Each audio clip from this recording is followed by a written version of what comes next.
Actually, as Peter mentioned that we are going to talk a little bit about our background, all of us, Angie, Peter, myself, Marco. My background, I'm coming around the area. My future, I really like to be in the bush. I'm born around here, more southeast of the area where we are called Bush Lodge. While I was still young and grew up around the area, playing around, climbing trees, eating tree gums, taking care of cattle, goats, started from there. Is actually how I know all of this information of trekking and doing all of stuff. Actually, I grow around in this environment. This is my home. As I said last week, although sound was not good, this is my class, this is my university degree, is where actually I learned a lot of my knowledge around in the area, Angie. I think your education was probably the best. I mean, growing up in the bush is magic. Really, it's magic, Rexon. It's classic, I'll say it. As Peter last time asked me, is a lot of children really that I inspired on this trekking or to become a guide in future or whatever. It's quite a lot of them, which even at home I really play with kids. As a lot of people know from the website, I'm doing school outside with kids, a lot of projects I'm very much involved with there, trying to teach all the kids about tracks and everything, playing together with them, having fun. Although you know that a lot of time, this time, nowadays, I mean, a lot of people, especially tribe, our culture are getting, they're losing the culture, is getting diluted. I mean, the number of people that like Western influence is very, very high. But keeping that in the rural areas, for kids to come around the bush, to learn more about the trees, learn more about the birds, trekking, and they really, really like that quite a lot. Well, definitely. I mean, never mind teaching the children, actually, you'll find that most of us, myself, Marco, and Peter, if there's anything we're uncertain of, we know we can come ask you. Definitely, you're all welcome. My trekking skills is very hard because it's passed on from generation to generation. As I mentioned, this is my university. My grandfather taught me, my father taught me, my brother also took me to the bush while I was still young.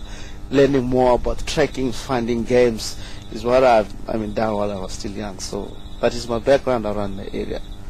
And Rexon, if you don't mind me asking, your own children, when you say you're teaching children, surely your own kids must be in there as well. You're probably raising them the same way and introducing them to the passion for the bush. Yeah, for sure. I got one son. I got 3 daughters, which my son is very much inquisitive on coming to the bush, taking care of catties and check around the bush.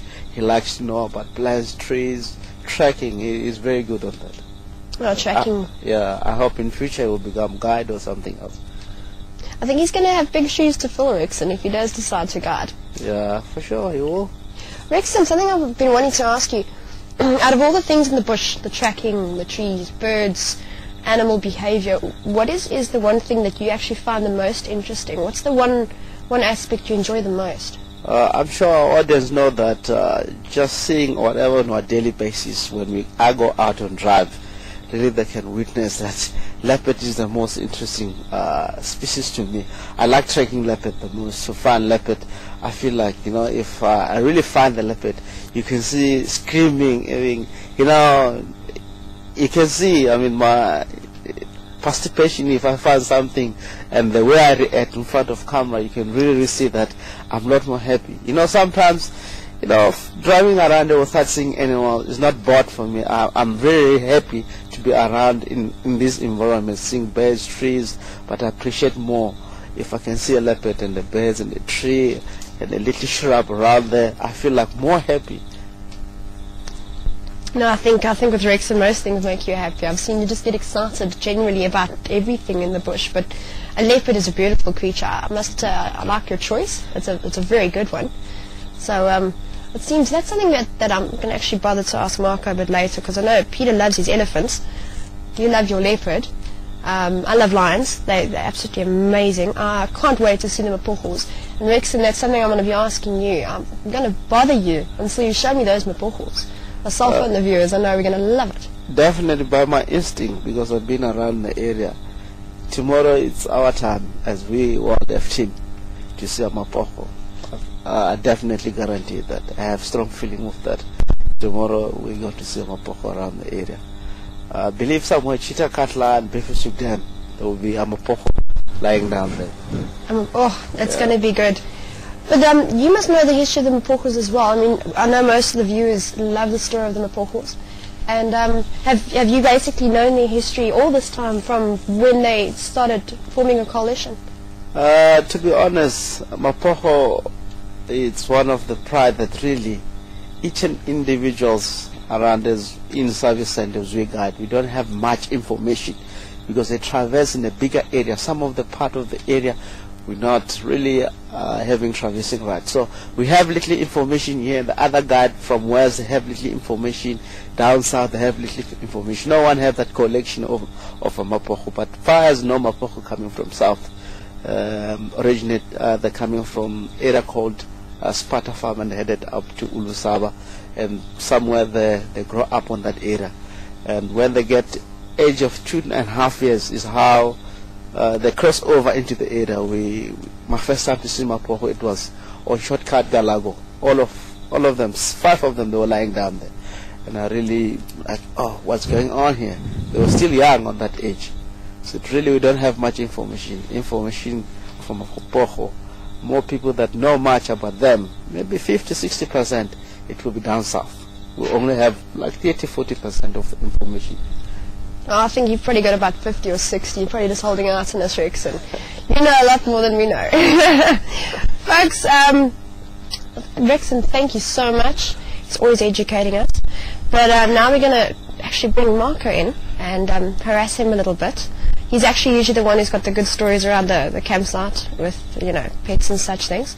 So we're going to get him down here and see what he has to say about it. Thanks very much, Angie. Thanks, Rex. Thanks, Bud. See you tomorrow. Hello, everybody. Hello, Angie. You really didn't have to bring up the campfire stories and the pets.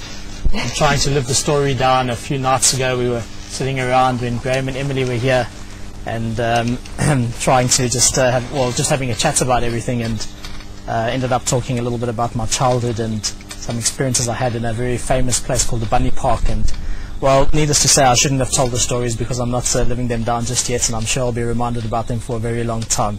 So thank you very much for keeping things going strong, You Angie. can count on me for that. Talking about big shoes to fill, sitting on this chair after Rexon's been here is always a tough one. I always love seeing him in front of the camera and listening to the stories that he has to say.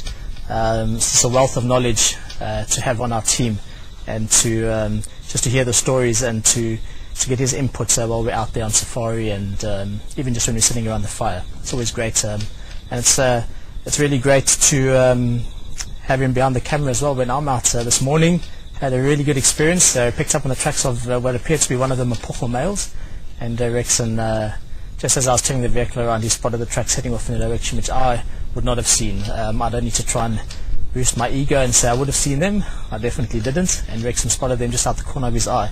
So it's really good having Rexon out on the team, and especially when you're out in safari, and just the knowledge and the local knowledge out here.